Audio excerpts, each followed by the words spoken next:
about the next thing, and just resorting back to our training and our film sessions and stuff like that. Thank you. Excuse me. Sorry. Excuse me. No, you're good. How you doing? What's up, man? How you doing? Matt. So, all throughout the season, you've developed a part of your game. Well, not developed. A part of your game this season has been backing down the post and exercising that more physical aspect of your game. Was that something that you kind of expected coming into the season, or was that something that kind of happened out of necessity given the injuries and whatnot? I mean, I did a lot in Colorado last year, or the last couple of years at Colorado, so it's definitely not something I just knew.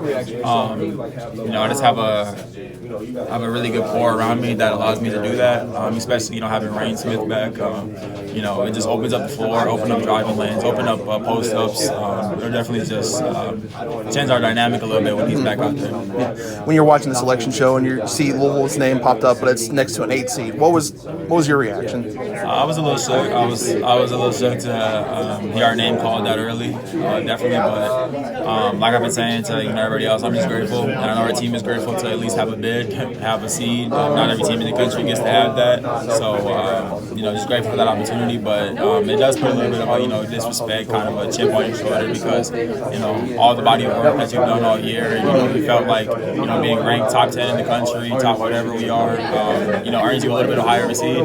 So, but got to respect the committee. That's what they think about us, and we just got to go out there and prove that we're really not an 8 seed. When watching the film on Creighton, what kind of stands out to you at this point? I would just say their ball movement and their ability to cut off the ball.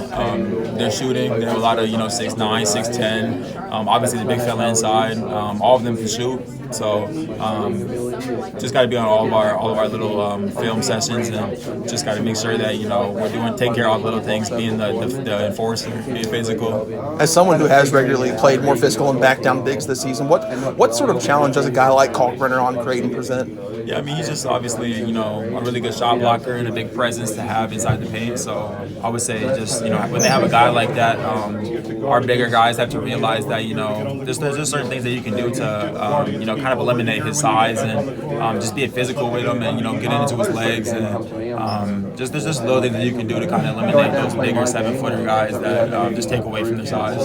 When you guys had Rain Smith sideline for those few games, how much did that kind of impact the floor spacing for you guys? I would say like Rain Smith obviously is the best shooter in the country, so his dynamic when he gets out there, guys can't really lose him, so there's a lot of attention that goes towards Rain Smith. So just having him back out there is obviously going to open up a lot of driving lanes. I feel like personally maybe since he's been gone, the floor has been shrunk a little bit, and teams have been able to kind of muddy us up and kind of just kind of sit in the paint a little bit. Granted, all of us can really shoot the ball as well, but teams are kind of just picking their poison, and with Rain back out there, they kind of have a lot of difficult time to do that. How's your mindset change going into the tournament? How do you feel right now? I wouldn't say it changed at all. I would just say just focusing on the next thing. Just obviously the next opponent up. Happy to be Creighton, and we got to work right away when we knew it was Creighton. So just focusing on that. How important is it to have that veteran experience that has been in the tournament before? Yeah, it's definitely important. I mean, you see it even during the regular season. Those veteran core groups, those player-led teams. Those are the type of teams that have success. And so here in March, the people that have been here in March, it's not a lot of oohs and ahs. It's kind of just okay, we've been here before, let's get to work and let's do this.